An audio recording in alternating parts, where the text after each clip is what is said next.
당권파가 종북 좌파의 이념에서 벗어나고 있지 못하고 있다 이렇게 답하셨죠? 그러니까 그러니까 당권파가 예를 들면 매우 문화가 폐쇄적이고 패권주의적이고 뭐 이렇다라고 한다면은 저는 충분히 동의하겠어요. 지금 그것 때문에 국민의 비판을 받고 있는 거 아닙니까?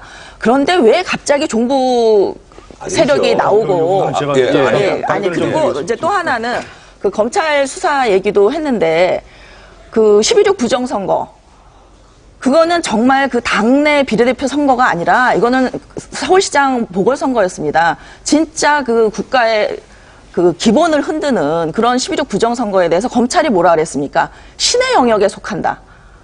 아니 그게 말이라고 합니까? 수사를 부정선거 어떤 선거였는데 그 수사 자체를 포기하는 발언이고요. 그다음에 이번에 그 디도스 사건이 아닙니다. 잠깐만요. 지금 화제가 오나니까 아까 말씀하신 아까 말씀하신 부분에 관한 그 종북 아니 그 제 얘기를 마저 마칠게요. 아까 잠깐 11.6 부정선거 뭐 어떤 게 11.6 부정입니까? 뭐 오랫동안 여러 번 말씀하셨잖아요. 그러니까 제가 충분히 말씀을 들은 것 같고. 제 얘기 아직 안 끝났는데요. 말씀 마무리 듣고 기회 드릴게요. 예, 마무리하시고요, 조 교수님. 그 이번 4.11 총선에서도 강남을 투개표 부정 의혹이 있습니다. 검찰이 그런 데 대해서 얼마나 빠르게 수사를 했느냐 하는 데 대해서 검찰이 매우 그 일부 정치 검찰이 매우 정치적인 문제에 개입해서 편향적으로 일을 오히려 어렵게 만들고 있다. 저는 이런 생각이 들고요. 그다음에 11.6 부정선거를 모르신다니까. 잠깐. 그거 뭡니까 그게? 전 변호사님, 그 부분 넘어가겠습니다. 김현 답하십시오.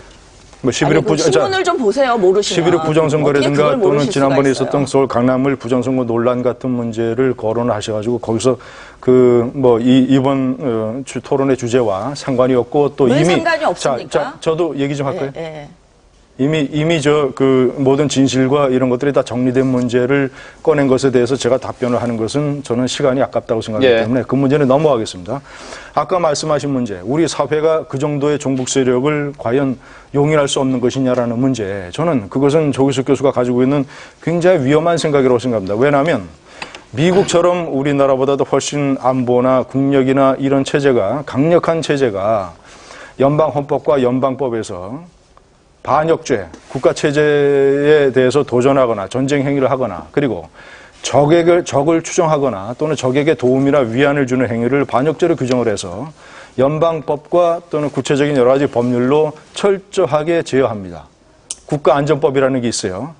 미국처럼 강력한 국력과 안보 태세를 가진 나라도 그렇게 할진데 우리는 미국과 달리 150마일 휴전선상에 지구상의 가장 도발적이고 가장 호전적인 마지막 공산주의하고 세력하고 대처를 하고 있는데 종북 세력을 용인하는 것이 무슨 문제가 될 수 있느냐고요?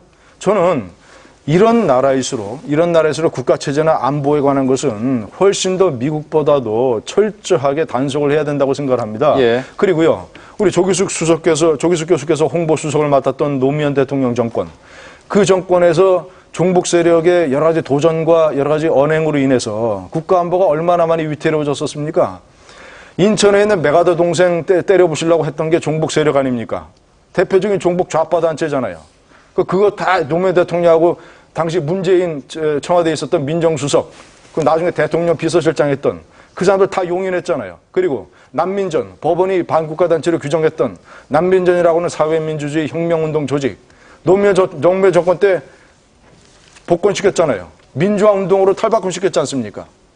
그런 일이 그리고 제가 조금만 더 말씀드릴게요. 왜 여기서 참여정부 얘기를 계속 우리 체제가 그 정도로 용인할 수 있다는 주장을 하시기 때문에 저는 노무현 정권의 예를 들어서 조금이라도 그런 종북 세력을 용인했다가는 그리고 제가 이 얘기에 대해서 바로 마지막으로 이 부분만 제가 말씀드리겠습니다. 국가보안법 자꾸 얘기하시는데 국가보안법이 있어서 불편한 사람이 누가 있습니까?